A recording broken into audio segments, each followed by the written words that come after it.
We first met Sue Putt on Lake Pymatuning in August 2012 at the Penn, Ohio Newfoundland Club water test in Jamestown, Pennsylvania. In 2012, our family was still new enough to waterwork that I didn't know what I didn't know on the subject. Still, Sue stood out for me and did so quickly. Sue Putt knew what she wanted to communicate to Henry, her Landseer Newfoundland, and she did so in gentle but clear and concise ways. By contrast to some other exhibitors, Sue had a real economy of speech. Inspired by Sue and other Great Lakes members we'd met, it was natural that we attend the GLNC test the following year. As it had been for so many years, the Great Lakes test was held in Gowan, Michigan at Camp Concordia. Camp Concordia was opened in 1957 by a division of the Lutheran Church. Concordia was bucolic and quiet, but it was also clear that there was great tradition and affection for the past among the club members there. Great Lakes had, in fact, hosted the earliest water test for the Newfoundland breed.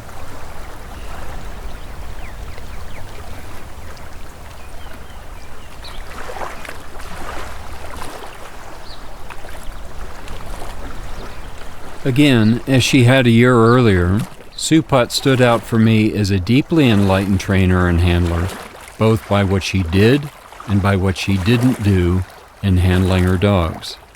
In 2020, Great Lakes moved the club's water test to Portage, Michigan, the town where, by coincidence, Sue Putt had worked in quality control for Upjohn, the company that would later and famously become Pfizer. When we attended the 2021 water test at Ramona Park, Sue exhibited Spencer, son to the late Henry, in WRDX. Sue had also just gotten her precious puppy Howard, the great-great-grandson of Henry's, and then just 18 weeks old. Sue was gracious, as was typical, in agreeing to my interview that you will watch here. We talked alongside the water test events at Ramona Park. We cover topics practical and philosophical and matters of love and loss surrounding life with the Newfoundland. It's now 2023, more than a decade after I first met Sue Putt. At this point, I've assisted my wife Deanna a very lot, and Deanna now excels considerably in waterwork. I'm tempted to say that I now know much more about what I'm looking at than I did in 2012 when I first observed Sue. But Sue remains as impressive and inspiring to me as ever. Sue is conspicuous among even very skilled handlers as she delivers her very clear and concise message to the dog, and she does so in a kind and generous way.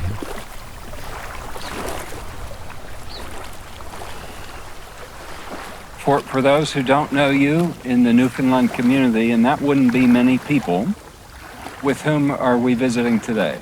I'm Sue Putt. And where are you from, Sue? We live in Paw Paw, Michigan. My husband and I and our 4 Newfies. And when you use the term Newfie, you mean? Newfoundland dogs. Newfoundland dog. And where were you born? I was born in South Milwaukee. And when did you become interested in dogs? My whole life. Did you grow up with dogs in the home? No, but I would pick up every stray that I found and bring them home and say, please, can we keep them? Can we keep them? Were your parents in disapproval of having a dog? My mother was a neat freak, and the house had to be perfect, and a dog just didn't fit into that. We eventually got one when we were older.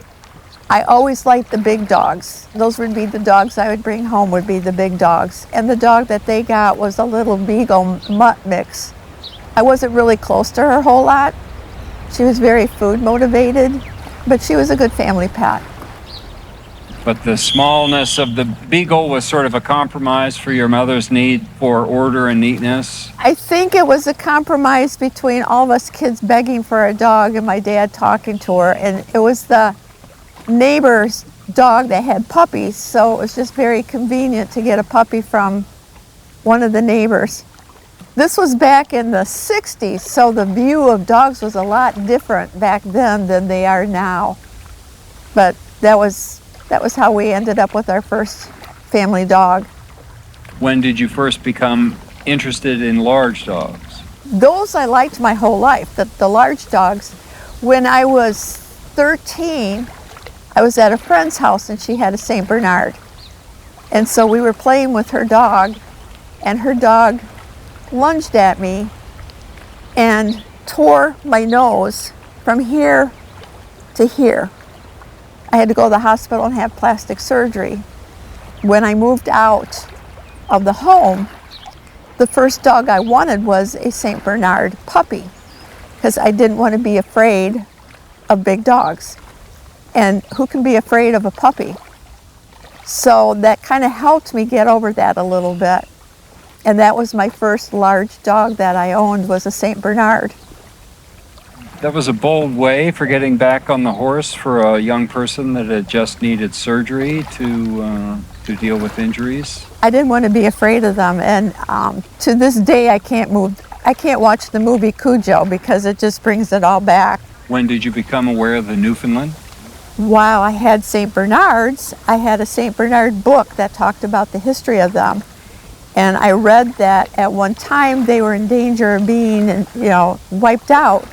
And they bred them to a large black dog that happened to be a Newfoundland. That was the first time I've ever heard of a Newfie, and that really intrigued me. And then I met a Newfoundland, and I really liked the temperament. It was very laid back, very friendly. And that was kind of my introduction to a Newfoundland, and I decided that's what I wanted, but it was about 10 years later before I got my first Newfie. You mentioned more than once liking big dogs. Is it easy to say what a great big dog brings to the table that a small dog may not bring? I think it's their personality. To me, they're more real. A little dog has an attitude. I always call it the Napoleon complex. And a big dog, it's like, here I am, take it or leave it. And that's kind of the way I like it. You were what age when you first had a Newfoundland? I was 52. And when you committed to a Newfoundland, guessing that you knew the Newfoundland was a working dog? I knew a little bit about it. When I got the puppy, I purchased the book, Judy Adler's The Newfoundland and You. And I started reading about the history and what all they could do, and it fascinated me. They were a multi-purpose dog. They didn't just do water, they did draft, and read the history of the dog. And that's kind of when I decided I kind of like to try some of that. I've never trained a dog before. I took the Newfoundland puppy, to a pet class because I knew he would outweigh me, and I wanted a well-behaved dog. So at this pet class, he picked up on things so quickly that it's like, well, let's try this. So we tried the water, we tried the draft, and then I decided I wanted to do obedience and do rally, and he just picked everything up. It was not a whole lot of work to work with him. So that's kind of how the bug bit me as far as working. I went out and introduced myself to a couple people in the club that I knew did water work, and met up with a gal, and we started doing water work together. And later on, it was the following year, that's when I met Cindy, and we started doing water work together. So that group, we've been working together since 2003, 2004. So nearly in its 20th year of working with your teammates to the common goal of water work? Yep. And then we get together for drafting, but drafting doesn't take a village like water work does. You need that group of people to do that type of work. I think it's very important. It's sometimes said that water work does take a village. Definitely. Say more about that. Why is that? Well, there's some things you can do on your own, and I do a lot of land work with my dogs. You can teach them to take, hold, and retrieve. You can teach them, you can use the articles in your backyard and teach them to to go out and get it and to bring it back to you. There's a few other things you can do on your own.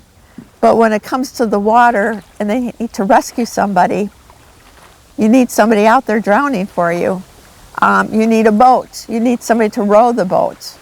One of the exercises, they have to pick the person that's drowning out of a group of 3. So you need 3 people out there and one that's willing to call help, help, help. And not everybody's comfortable doing that. So it takes a special group of people to do something like that. I think for the Newfies, they were bred to do water rescue. And so you see, at least for me, my experience with my dogs, I saw more of a drive to want to do that. And that enthusiasm is very contagious. You know, when you see your dog leaping into the water and rushing out to get a person or an article, it's kind of contagious. So it's just, I think it's a fun thing to do with your dogs, especially if they're having fun doing it. How does it impact the way you bond with the dog? Oh boy, a lot.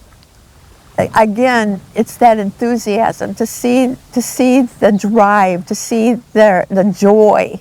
It brings joy to me. You could have a bad day and go to the lake with your dog, and you can forget all. It's so easy to forget about everything that made that day bad and change everything around. The first time I met you was in 2012, and Okay. you had come to the Pennsylvania test, and you were exhibiting at the senior level, possibly with the Henry dog. Yep. You were the first handler that looked to me like you knew what you wanted to say to the dog. There was a real economy of motion, words rarely used,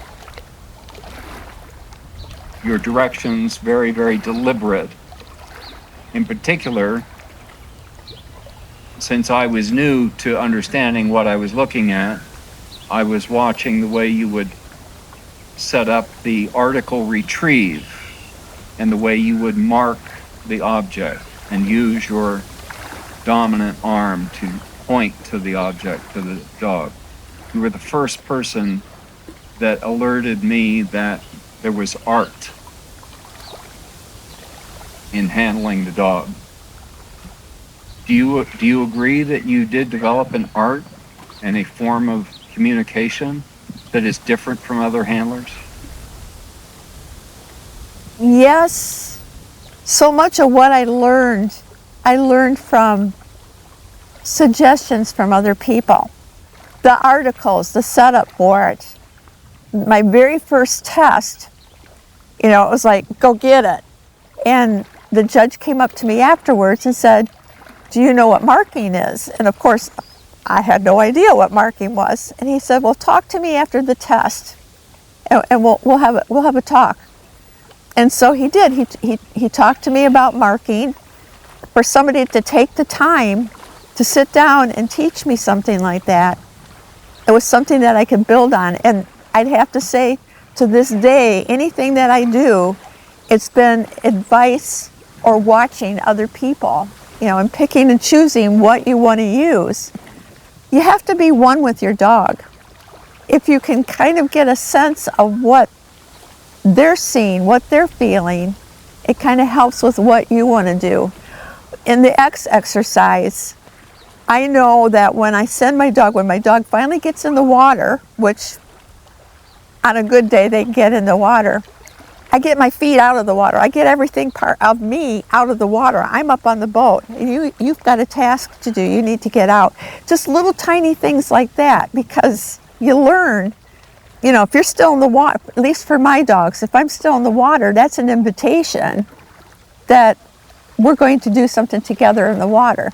Or if I draw myself out of the water and I'm back up on the boat, you have a task to do.